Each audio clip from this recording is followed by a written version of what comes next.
connais ma culture. Mais laissez-moi vous dire qu'en tant qu'albinos, ce n'est pas les choses qu'on va montrer sur écran. Enregistrez-moi ça, s'il vous plaît.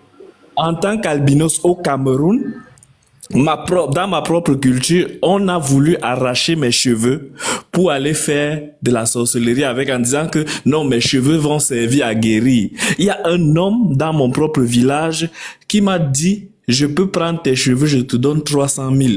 Comment vous pouvez imaginer qu'on veut acheter mes cheveux à 300 000 pour aller faire des pratiques avec? Depuis quand mes cheveux sont devenus, mes cheveux devenus des cheveux pour faire les remèdes avec? Vous vous imaginez mes cheveux et mes ongles? Moi, je suis albinos, j'ai 30 ans. Le taux d'espérance en Afrique des albinos, c'est 30 ans.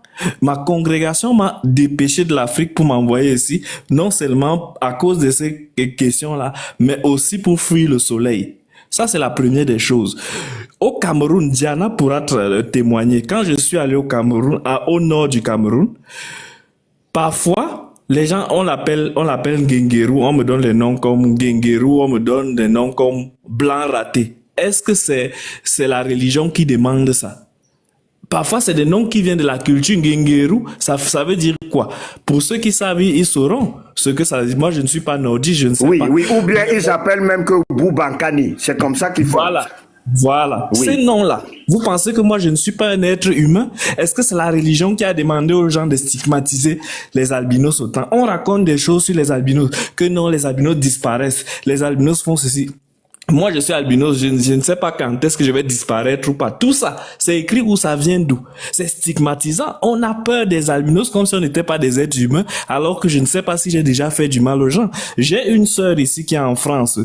On l'a tellement stigmatisée qu'elle était obligée de demander l'asile. Est-ce que c'est la religion chrétienne qui a poussé à faire ça?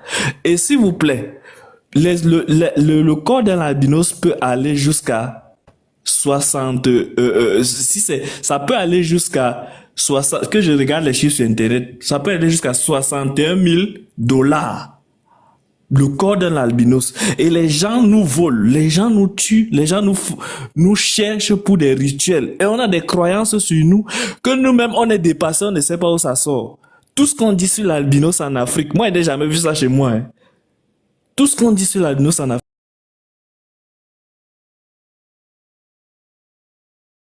voulu arracher mes cheveux de telle façon que quand je me rase au Cameroun, qu'est-ce que je fais? Je prends moi-même, je parlais le salon de coiffure, je rentre avec mes cheveux et je vais jeter dans les toilettes chez moi de peur que les gens, et c'est comme ça que mon père m'a éduqué.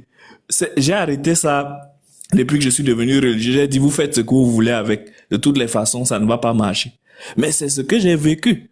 Donc, ce n'est pas parce qu'on déteste l'Afrique et sa culture. Si l'Afrique et sa culture nous enseignent la bienveillance, la fraternité, etc., des choses qui existaient même déjà avant le christianisme, je suis d'accord. Mais justement, je suis d'accord avec vous sur la saleté spirituelle parce que derrière cette culture, il y a des choses aussi qui sont mauvaises. Il y a parfois, tu peux avoir le Kamsi chez les Bamileke, que moi j'appelle le Kam Satan, parce que Kamsi veut dire le notable de Dieu. Mais parfois, c'est le notable de Satan. Parce qu'il va te dire que dans ta famille, c'est telle personne qui t'a fait ça. C'est telle personne qui t'a fait. Alors qu'il n'a pas, n'est-ce pas, la preuve. Donc, moi, je suis venu pour confirmer ce que vous dites. Pour dire merci, parce que enfin, je cherchais un groupe aussi comme ça, là, qui va sortir des arguments. Parce que ces gens-là font comme si ils étaient tellement parfaits. Là où il y a l'homme, il y a l'hommerie. Quand vous rejetez le christianisme, il faut voir ces textes. Si aujourd'hui, par exemple, moi, je dis par exemple, si aujourd'hui, par exemple, je vais, par exemple, ver un enfant. D'ailleurs, c'est quelque chose que je déteste, mais je dis ça comme ça, comme exemple. N'allez pas accuser l'église. Ce n'est pas l'église qui m'aura envoyé que va faire ceci à un enfant, va faire cela à un enfant. C'est moi.